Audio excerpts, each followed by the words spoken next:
My presentation is titled Scattered Abroad. I'm going to be talking about cultural development in the ancient Near East. And so when Noah and his family disembarked from the ark, God gave them very specific instructions. Genesis 9:1 says, "So God blessed Noah and his sons and said to them, 'Be fruitful and multiply and fill the earth.'" And Noah's sons followed these instructions. And in Genesis 10, we learn about how the family multiplied and filled the earth. Genesis 10:5 tells us how the descendants of Japheth went to the coastlands and separated into nations. In Genesis 10:8 through 12, we discover that Ham's descendant Nimrod traveled and built great cities. And in Genesis 10:18, we learn about others of Ham's descendants and where they settled in the land of Canaan. And in Genesis 10:30, we learn about where the descendants of Shem settled in the mountains to the east. And then in Genesis 11, we learn that people, Noah's descendants, didn't want to obey God. Genesis 11:4 quotes the people saying, "Come, let us build ourselves a tower. Let us build ourselves a city and a tower whose top is in the heavens. Let us make a name for ourselves, lest we be scattered abroad over the face of the whole earth." So they don't want to spread out the way God told them to. And of course, we know the story of Babel. God came down and saw what the people were doing, and he confused their languages so that they couldn't complete the building project. Genesis 11:8 through 9 says, "So the Lord scattered them abroad from there over the face of all the earth, and they ceased building the city. Therefore its name is called Babel, because there the Lord confused the language of all the earth, and from there the Lord scattered them abroad over the face of all the earth." So what I want to look at today is how archaeology relates to this scattering of peoples and what we can learn from studying cultural development in ancient Near Eastern archaeology. And I want to tell you right up front, I don't have all the answers. There's really a gap between creation science and archaeology, and there have been attempts made to bridge that gap, but I think the work is really far from complete. Ancient Near Eastern history began in the 4th millennium BC, according to conventional dates. But the region was inhabited even before that. The term history refers to recorded events. So history only goes back as far as the invention of writing. This definition of history, we have, history is defined as the systematic study and documentation of the human past. Anything earlier than that is known as prehistory, and it relies on archaeology mainly for interpretation. We don't have written records from that. So today I'll be looking at 3 main regions: Mesopotamia, the Levant, and Egypt. And when we talk about ancient Near Eastern history, Mesopotamia kind of came first. Egypt sort of follows, and then the Levant sort of fills in the middle because it was the route the travelers had to take to get from Mesopotamia to Egypt. They couldn't just travel in a straight line as the crow flies because of all the desert in between. It would be a really long journey, and there weren't places to stop for water. So it really wasn't a doable journey in that way. So instead, the travelers would go up and around, following the rivers in an arc, and that arc is known as the Fertile Crescent. And then they would travel down through the Levant and finally get to Egypt that way. So let's take a look at the basic chronology of these 3 regions. I apologize if this chart is a little small print. There's a lot to fit in there, but I will zoom in on certain sections of it so you'll be able to read it a little better. And the chronology really gets confusing because there's different terminology for each region. So I've tried to match them all up here along with absolute dates in the left-hand column. And when we're looking at these periods and these dates, we have to remember that these are dates that researchers have assigned to these periods, but there's no guarantee that they're 100% accurate. A lot of work has gone into figuring out these dates, and scholars have factored in archaeological strata and historical records and carbon-14 test results, things like this. And they tried to triangulate by factoring in large world events such as major battles and volcanic eruptions. But even so, there's still disagreement among scholars on these dates. So for example, in Egypt, there are 2 main chronologies known as the high chronology and the low chronology. And then there are other variations as well. And then in Mesopotamia, there are differences. There's the short chronology, the middle chronology, and the long chronology. And then there's even an ultra short chronology and an ultra long chronology. So these are all disputed within academic circles. But for the sake of having a starting place to work from, I'm not going to get too specific here. And I'm going to try to go with some generally accepted date ranges. If I'm remembering correctly, I think this particular chart uses the Middle Mesopotamian chronology and the Low Egyptian chronology. But then there's one more piece to the puzzle, and that's the biblical timeline.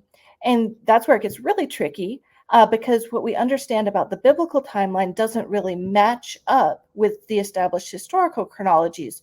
So this is a problem in trying to match up biblical history with the archaeology and other historical records from the region. And there's a lot of work that needs to be done on this. And I haven't done it because it's beyond the scope of my current studies, which take up a lot of my time at the moment. Eventually someone needs to do it. And I know there are people working on it, and some people have come up with some good ideas, but I don't know of anyone who's really successfully come up with a complete chronology. It's a huge project, especially when you take into consideration all of the significant factors that you have to work in. But here's an example of one suggested revised chronology to match with biblical history. This one uses the terminology of Levantine archaeology, so that was that middle column on the chart. And it's an attempt to shorten some of the earlier periods to fit better within the biblical chronology. This is Dr. Scott Stripling's chronology based on Henry Smith's work. So on the left are the traditionally accepted dates, and on the right is the shortened PAC chronology. And I can't remember what PAC stands for. It's an acronym. But as you can see, the dates match up about as far as the late Bronze Age as you're going down the chart. But when you get into the middle and early Bronze Age, the dates start to get farther and farther apart. And then by the time you're in the Neolithic age, it's really different. So I think there's a lot of work that still needs to be done to see if this particular chronology really works. But I think it's a good suggestion, and it especially works for me as a field archaeologist. It makes a lot of sense because I know that archaeological periods tend to last a few hundred years when you're actually digging and finding them in the dirt. So to me, it seems strange that the earlier periods in the traditional chronology, they stretch out so long. So like the Neolithic period is supposed to be over 5,000 years long. But on an archaeological excavation, when you find it, it's just one layer or multiple micro stratigraphy layers. But it's no more substantial than any other layer that lasts a couple hundred years. So from my perspective, looking at it as a field archaeologist, it does make sense to shorten those periods. But this shorter chronology is not widely accepted yet, and it really hasn't been fully researched, I don't think. So for now, to avoid confusion, when I give the dates for periods and events, I'm going to use the conventional archaeological timelines. And those aren't necessarily dates that I believe in or agree with, but it simplifies things because we already have a lot of moving pieces in trying to work with the different chronologies of Mesopotamia and the Levant and Egypt. And so if those dates don't seem to match up with what you think they should be from a biblical time frame, that's why. So we're just going to stick with the standard traditional dates for this presentation. So what I'm going to do is go through some of the early periods in the chronology, and we'll talk about what's going on in each region at any given time, and we'll try to figure out what's going on in the biblical timeline as well. And I'm going to break this up into fairly large chunks. We'll look at 1,000 years at a time according to the conventional timeline. So we'll start in the 5th millennium BC and look at the Ubaid period in Mesopotamia, the Chalcolithic period in the Levant, and the pre-dynastic period in Egypt. And this is prehistoric, a prehistoric period in each of these regions, meaning that we don't have written records dating to this period from any of these three areas. So in Mesopotamia, we're looking at the Ubaid period. The Ubaid period is named after Tel al-Ubaid, an archaeological site where remains from this period were first discovered. In southern Mesopotamia, the Ubaid period is the earliest known phase of occupation, so there was nobody there before the Ubaid period. But in northern Mesopotamia, there were people living there even before the Ubaid period. So we see that probably northern Mesopotamia was settled first, and then people moved down into southern Mesopotamia. And so even though this is really early in the timeline and writing wasn't invented yet, it was really not a primitive culture. They had beautifully decorated pottery. You can see some of that there. They knew how to make stone and copper tools and implements, and they had well-developed cultural and religious practices. But this does seem to have been a fairly peaceful period. The settlements were large and unwalled, and so this suggests that there was little threat from outsiders. And during this period, there was a shift from rural to urban life. People were starting to build cities, just starting. Meanwhile, in the Levant, the Neolithic period ends and the Chalcolithic period begins in the middle of the 5th millennium BC. Now, for those terms, lithic means stone, so we're talking about the Stone Age. Neo means new, and chalco means copper. So we're talking about the end of the New Stone Age and the beginning of the Copper Stone Age. And in the Levant, there are a lot of remains from the Neolithic period and the Chalcolithic period. The sites tend to be large, spread out, unfortified settlements. So the same lifestyle continues through both the Neolithic and the Chalcolithic period. And although this region was maybe not quite as advanced culturally as Mesopotamia at this time, there are a lot of similarities. We see large unwalled settlements, nicely made and decorated pottery, stone tools, and copper production, just beautiful copper pieces being produced. I helped excavate a Chalcolithic site in the Jordan Valley, and it was apparently a copper production site. So we were finding scrap metal, basically copper from there. So the larger photo is one that I took at the dig site there, and it's just a large spread out site in a really flat valley. It's called Fatzael. And then the other photo is one that I took in the Israel Museum, and it's a decorated bone box. So this is for burial, and it has what looks like a pair of llama heads on it. So you can get an idea of the artistic style from that time. And then in Egypt at this time, Egypt is in its pre-dynastic period. And when we look at the 5th millennium BC in Egypt, by this point, there have already been a number of nomadic cultures that have inhabited the area, and eventually more permanent settlements kind of appear. So by the 5th millennium, the Merimdi culture was flourishing in the Delta region. And it was a simple agricultural-based culture. And even when Mesopotamia and the Levant had copper production, the people in Egypt hadn't figured that out yet. So they were a little bit slower in developing. And so they were still using stone tools. And then it wasn't until around 4000 BC that Egypt finally figured out how to start producing copper. And and of course, it wasn't Egypt yet at that point, but it's that region that we're talking about. So throughout Mesopotamia, the Levant, and Egypt at this point in history, we see a really common thread. There's a movement toward urbanism, but it's happening slowly. We see large, sprawling settlements, well-developed culture and religion, and really peaceful conditions. The cities are unfortified at this time. So where does this fit in biblical history? I think we have two possibilities, and it depends how you read Genesis 10 and 11.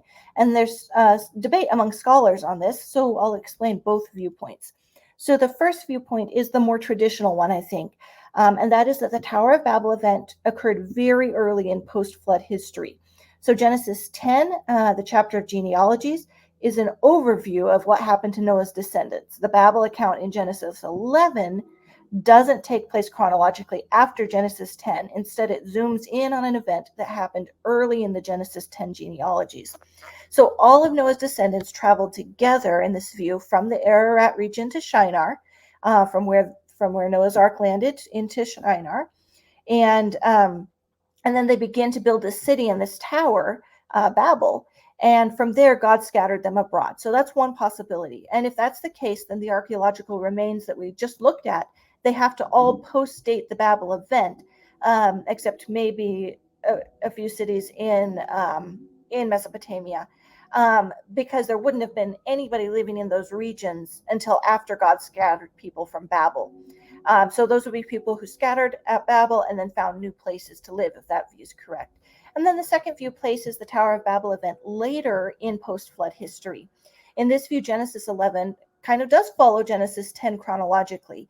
So many of Noah's descendants had already begun the process of scattering and filling the earth when a certain group of Noah's descendants traveled to Shinar and attempted to build Babel. And God scattered those people, but he also changed the languages of all the people, even those who had already dispersed. So in this view, the cities and cultures of the 5th millennium BC would predate the Tower of Babel, and they reflect a time on earth when Noah's descendants had one language and they peacefully coexisted with one another as they were spreading out. And I did read through the Tower of Babel account in Genesis 11 very carefully. I looked at it in the Hebrew. And from my reading, I concluded that either of these views could be true within the bounds of a literal reading of Scripture. And I've given it some thought, and I haven't firmly convinced myself of either viewpoint. So for me, the jury is still out. I'm kind of open to either possibility. But moving forward, let's look at the 4th millennium BC. So we're jumping up 1,000 years, sort of. So in Mesopotamia, that brings us into the Uruk period, which then transitions into the Jumdet Nasr period. In the Levant, the Chalcolithic period continues until around 3300 BC, and then the region transitions into the early Bronze Age. And then in Egypt, we're still in the pre-dynastic period. Now, the Uruk period in Mesopotamia is very interesting. It's named after the ancient city of Uruk, which is a city mentioned in Genesis 10:10, which says, "And the beginning of his kingdom," it's talking about Nimrod here, "the beginning of his kingdom was Babel, Erech, Akkad, and Calneh in the land of Shinar." So Erech is the same as Uruk. It's spelled a little differently in English, but the name is the same. And the Uruk period is the real beginning of civilization. Urban centers formed, and this is when city building really took off, and people are becoming more organized. This is when the cuneiform script emerged. Cuneiform is the first known writing method. And the way it started was as counting marks that were basically receipts, so that merchants could ship items and the purchaser would know that the trader had brought as many items as the merchant had sent. So it was a way to prevent the trader from kind of skimming goods off the top and being like, "Oh, I brought you everything," when really they had kept some back. So eventually these marks and these counting marks got more and more complex, and they developed into a writing system, and that's the cuneiform script. And that's an example of a cuneiform tablet in the picture there. So in this period, we transition from prehistory to history, because remember, history is recorded. And so once they could write, it becomes history. Now, in the Levant, the Chalcolithic period continues through most of the 4th millennium BC, and then around 3300 BC, we move to the early Bronze Age. And as the name suggests, this is around the time that bronze was invented. The people figured out that if they mixed another metal, usually tin, with copper, it made stronger tools and weapons. Also, with the dawn of the early Bronze Age came a shift toward urbanism in this region. Cities became denser and more built up, so the Levant really follows in the footsteps of Mesopotamia, but the shift toward urbanization occurred later in the Levant than in Mesopotamia. So they're not quite as advanced yet. And then in Egypt, in the 4th millennium BC, we're still in the pre-dynastic period there, which continues all the way till 3000 BC. But in the 4th millennium BC, it's when architecture and technology began to take off in Egypt, as well as more systematic farming. They started building with mud bricks, which helped them to build a lot better. That was a good building material in that region. But the region was still divided into kind of small cultural groups, certainly not united. And toward the very end of the 4th millennium BC, hieroglyphs began to show up. So now in Egypt, they have writing. And this is after the invention of writing in Mesopotamia. The Mesopotamians invented writing first, and then the Egyptians. And there might be some connection between the two. It's possible that they didn't invent writing independently.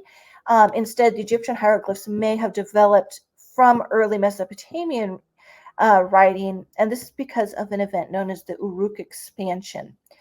And what the Uruk expansion was, it was an outward movement of material culture from the city of Uruk to surrounding areas. And you can see here in the picture a beveled rim bowl, which is a very specific type of bowl, a very exclusively Urukian style bowl. And so this is one of the key indicators of the Uruk expansion. And so there's some debate among scholars about what exactly happened during the Uruk expansion, which could be anything from traders carrying goods abroad and selling them, anything from that to like a political and military takeover. But the more that archaeologists have found, the more that's come to light, what seems most likely is that people moved from Uruk in various directions and they brought their stuff with them. So it's not just trade, and it's not a political or military takeover. Instead, it's just groups of people up and moving. And it appears that they went to other towns and they tried to move in, and it wasn't particularly peaceful. The Urukians would settle near other established settlements, and there's reasons to do that if you've got a water supply and things like that. So they'd settle nearby, but they would remain as separate groups. They wouldn't intermingle. Um, and so they spread out geographically, and some of them even made it as far as Egypt. We find those beveled rim bowls all the way to Egypt. And so it's about that time that Egyptians began inventing writing. They invented their hieroglyphs. So it's possible that the Urukians that were part of the Uruk expansion kind of gave the Egyptians the idea of writing.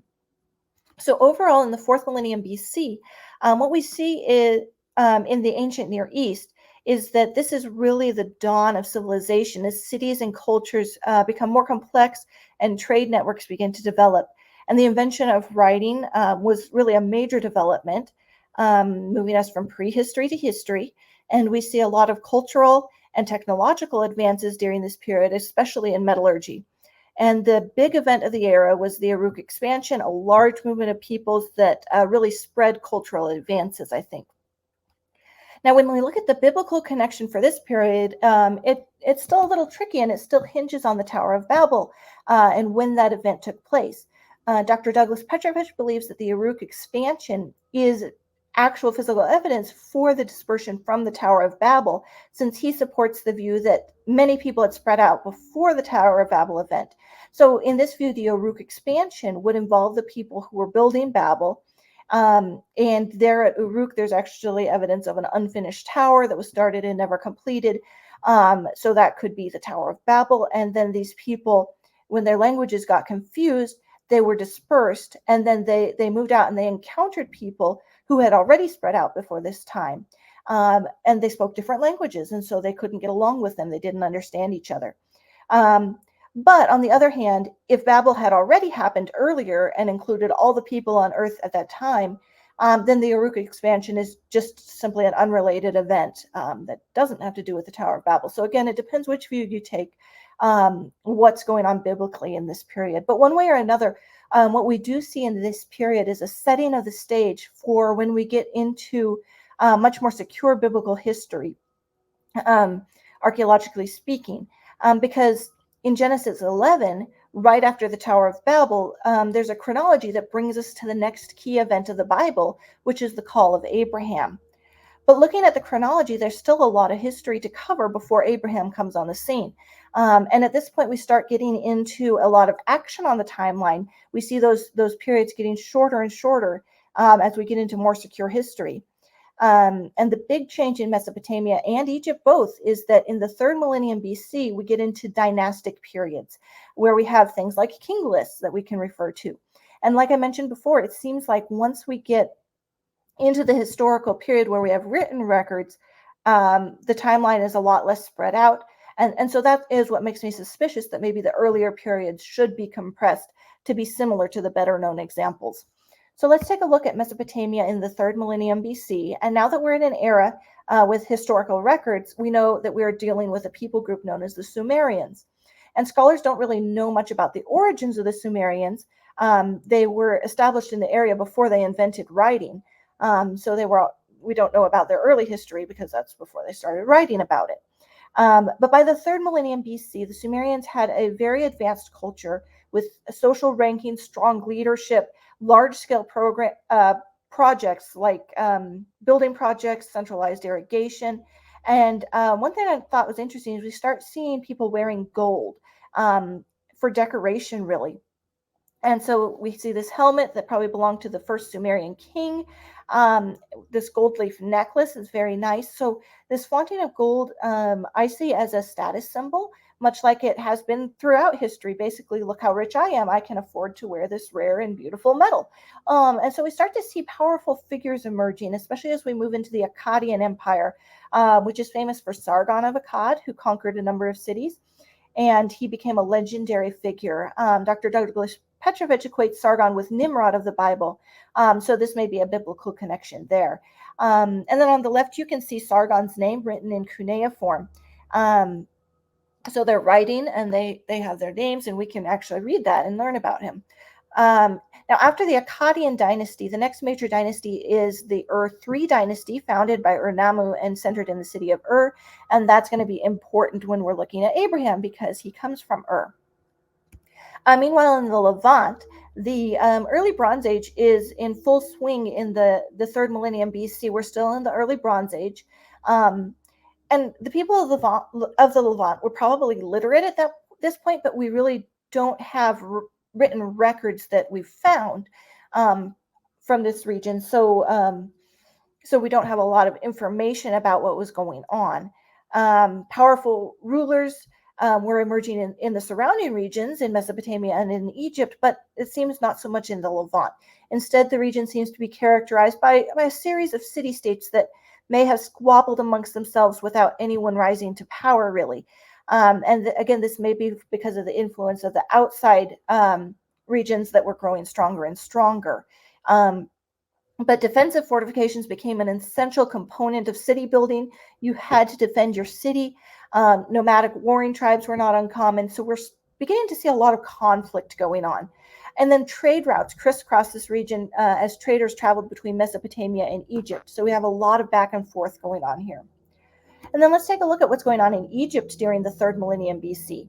Egypt goes through the early dynastic period, the Old Kingdom, the first intermediate period, and the Middle Kingdom, or it gets into the Middle Kingdom, all during this millennium. So Egypt goes from a region with various tribal groups to a united kingdom. And Narmer I is believed to be the first king of Egypt, and he's the one that kind of unified everything. He unified Upper and Lower Egypt. On the left, you can see a piece of a broken jar. I took that picture in the Israel Museum, so that's where it is.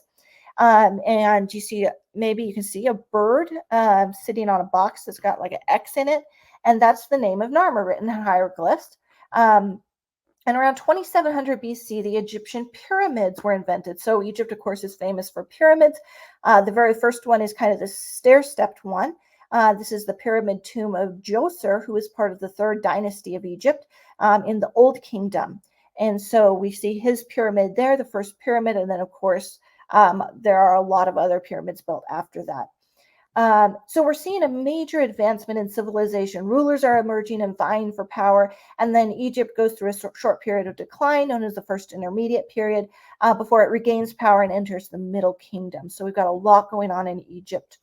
So this is an era where people are no longer living in peaceful, unwalled settlements, happy to coexist. They've become competitive, hungry for power, and maybe the resources are becoming scarce enough that they need to compete for those as well. And we even see people flaunting their wealth, their social status in the form of gold jewelry, things like that. So how does this millennium fit into biblical history? Well, the stage is really set for the journeys of the patriarchs. The biblical account of Abraham is set in a real historical context. We can see that. The biblical text mentions specific cities, regions, cultures, and the majority of those are well known from the historical and archaeological record. When Abraham comes on the scene, people are widespread. Cities are common. Culture is advanced. Metallurgy is well established. Powerful leaders have emerged. And so let's see how this plays out. Terah, Abraham's father, he moves the family from Ur to Haran. So they're moving northward up the Fertile Crescent. And then Abraham moves down to the land of Canaan, and the first place that he stops is Shechem. And then he moves southward down to Egypt, where he lies about his wife Sarah being his sister and causes problems there. So these are all places that are really well known historically and archaeologically. Abraham's family likely left Ur at the end of the Ur-3 dynasty. It was a period of upheaval and societal collapse, so people are leaving. And we have a lot of archaeological and textual data all about the Ur-3 dynasty. And then they go to Haran, and that's a trade city located at a crossroads. So it makes sense they would travel the trade routes. Archaeological excavations have uncovered occupation at the city during the time of Abraham, with an estimated population of around 20,000 people. So this is not a small city. And then Abraham goes down to Shechem, and this is known both archaeologically and historically. Archaeological excavations have uncovered a lot of the city. And then there are Egyptian records that suggest that Egypt conquered Shechem, probably during the lifetime of Abraham. Although that event doesn't appear in the biblical record, it's not relevant. but we do see that connection where people are interacting with Shechem. And then Abraham goes down to Egypt. He encounters a well-established hierarchy of rulership, including Pharaoh and his princes. And so this matches what we know about the establishment of dynastic rule in Egypt. And so we see the biblical patriarchs existing and traveling within this ancient Near Eastern context, moving up and down through the southern Levant, occasionally going down to Egypt or up to the northern Levant or even back to Mesopotamia.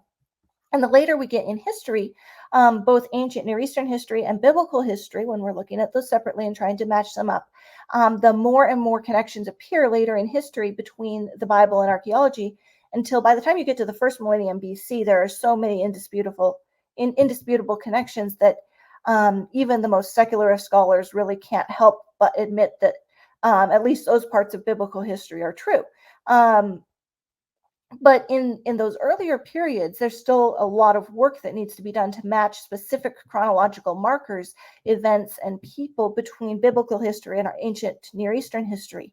But even so, we see that biblical history is set in a very real historical and archaeological context. And so I would encourage you, if you're interested in creationism and biblical history, do the research, contribute to the discussion, because there's still so much that we don't know about how to make these connections in that period of time between the flood and Abraham, which is a really critical time period. We do need scholars and researchers to step up and tackle that problem and help make sense of it. And I think it's doable. It just needs to be done. So that's my challenge to you. Thank you.